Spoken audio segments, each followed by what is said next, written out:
കണ്ണൂരിൽ നമ്മളെല്ലാവരും ഒത്തുചേർന്ന് സ്വാതന്ത്ര്യ ദിനാഘോഷം നടത്തുമ്പോൾ അതിൽ പങ്കുചേരുന്നതിൽ നിങ്ങളെപ്പോലെ എനിക്കും ഏറെ സന്തോഷമുണ്ട്. സ്വാതന്ത്ര്യം തന്നെ അമൃതം, സ്വാതന്ത്ര്യം തന്നെ ജീവിതം, പാരതന്ത്ര്യം മാനികൾക്ക് മൃതിയേക്കാൾ ഭയാനകം എന്ന് നമുക്കെല്ലാവർക്കും അറിയാം. നമ്മുടെ രാജ്യത്ത് കച്ചവടത്തിനായിട്ട് വന്ന വൈദേശികർ രാജ്യത്തിന്റെ ഭരണാധികാരികളായി മാറുകയായിരുന്നു.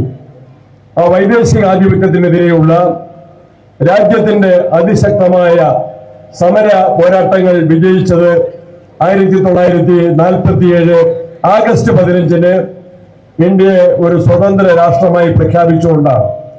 നമ്മുടെ സ്വാതന്ത്ര്യ സമരത്തിന്റെ ചരിത്രം ലോക ചരിത്രത്തിന്റെ താളുകളിൽ സ്വർണ്ണലിപികളാൽ എഴുതപ്പെട്ടതാണ്. അക്രമരഹിതമായ സത്യാഗ്രഹ മാർഗത്തിലൂടെയാണ് രാഷ്ട്രപിതാവ് മഹാത്മജിയും രാഷ്ട്രശില്പി പണ്ഡിറ്റ്ജിയും നിരവധിയായ നേതാക്കന്മാരും ദേശീയ പ്രസ്ഥാനത്തിന് ഏറെ ആവേശകരമായ നേതൃത്വം നൽകിയത്. സ്വാതന്ത്ര്യ സമ്പാദനത്തിനു വേണ്ടി ജീവൻ ബലിയർപ്പിച്ചവർ നിരവധി പേരുണ്ട്. ജാലിയൻ വാലാബാഗ് സമരത്തിലും അതുപോലെ തന്നെ ക്വിറ്റ് ഇന്ത്യ സമരത്തിലുമെല്ലാം രക്തസാക്ഷികളായവർ, അറിയപ്പെടുന്നവരും അറിയപ്പെടാത്തവരുമായ സ്വാതന്ത്ര്യ സമര സേനാനികൾ അവരുടെ എല്ലാം ത്യാഗത്തിന്റെയും അർപ്പണത്തിന്റെയും ലക്ഷ്യബോധത്തിലുള്ള പോരാട്ടത്തിന്റെ ഫലമായിട്ടാണ് ഇന്ത്യ രാജ്യം സ്വാതന്ത്ര്യം നേടിയത്.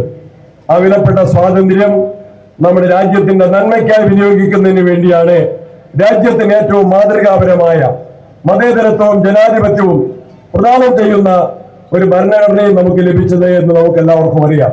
ആ ഭരണഘടനയെ മുറുകെ പിടിക്കാൻ ഈ സ്വാതന്ത്ര്യ ദിന ചിന്തകൾ, ഭരണഘടനാ മൂല്യങ്ങൾ ശക്തമായി മുന്നോട്ട് കൊണ്ടുപോകാൻ ഈ സ്വാതന്ത്ര്യ ദിന ചിന്തകൾ നമുക്ക് ശക്തി പകരേണ്ടതായിട്ടുണ്ട്.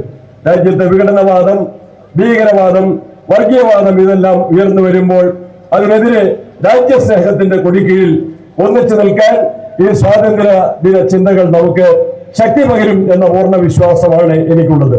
ലോകത്തിന്റെ മുൻപിൽ ഇന്ത്യ തലയെടുപ്പുള്ള ഒരു ജനാധിപത്യ മതേതര സ്വതന്ത്ര രാഷ്ട്രമായി നിലനിൽക്കണമെങ്കിൽ നാം നേടിയെടുത്ത വിലപ്പെട്ട സ്വാതന്ത്ര്യം നിലനിർത്താൻ സാധിക്കണം.